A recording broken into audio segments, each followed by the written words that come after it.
Hey everyone, welcome back to my channel. So the new Australian News Media Bargaining Code is coming into effect soon, but Facebook has taken proactive steps to essentially eliminate all of Australian news media sites. Don't forget to smash the like button, subscribe to the channel, and let's get into it. So on 20th of April last year, the Australian government asked the ACCC to develop a mandatory code of conduct to address bargaining power imbalances between Australian news media and digital platforms, specifically Google and Facebook. So what that means is that Google and Facebook didn't want to pay 9, 7, all the Australian news media outlets for their sharing of news on their website. So what they did is they said, we're just going to take all that news off our website. And right now, that has happened on Channel 9, no posts.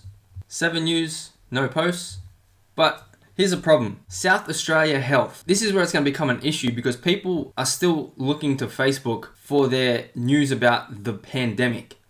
Now, when you have a state's health agency providing information to people about the pandemic and it's gone now, that is unacceptable. And let's have a look at what SA Health had to say. So they've just changed their about section on Facebook to say, SA Health has been caught up in the Facebook restrictions that came into place for Australian news outlets. Our website remains active. You can follow our Instagram and Twitter for your health news. We have contacted Facebook to rectify this issue. So you got people looking for the health advice, just doing the right thing, and now it's completely gone.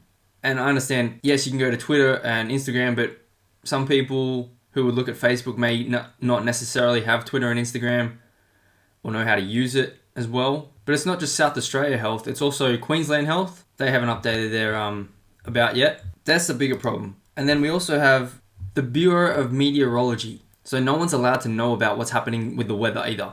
And they've done the same thing as what SA Health did. We've been impacted by the broader Facebook changes. The latest forecasts and warnings are available at bom.gov.au. Now that's the serious bit. Let's look at the lighter part, which is pretty funny but pretty fucked up too.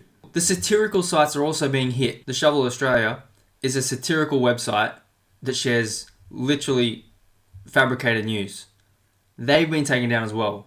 So sharing comedy articles is banned now in Australia on Facebook. And perhaps one of the most well-known Australian satirical sites, the Batuta Advocate, they've been taken down as well. So we also have the Communications Minister, Paul Fletcher, responding to Facebook's decision to remove news content.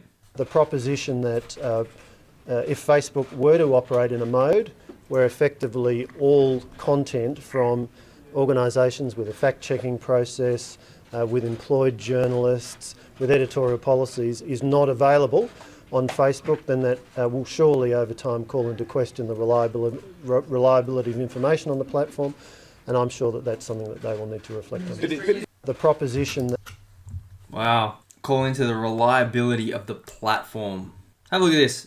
The AFL website on Facebook is up and running. The AFL women's site, gone. Facebook is anti-women, anti-feminist, anti-female. Wow. Australian government Facebook pages are also being taken down. The opposition leader, Anthony Albanese, said during a global pandemic, Australians can't access state health departments on Facebook on a day of flood fire warnings in Queensland, WA. Australians can't access the Bureau of Meteorology on Facebook. Yep.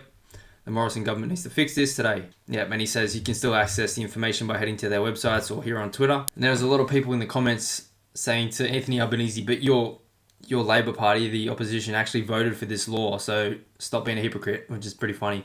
But I just wanted to bring that up to say he's right that people can't access, he's just informing the people that they can't access key sites that they need to because Facebook doesn't want to share them because of the new bargaining code.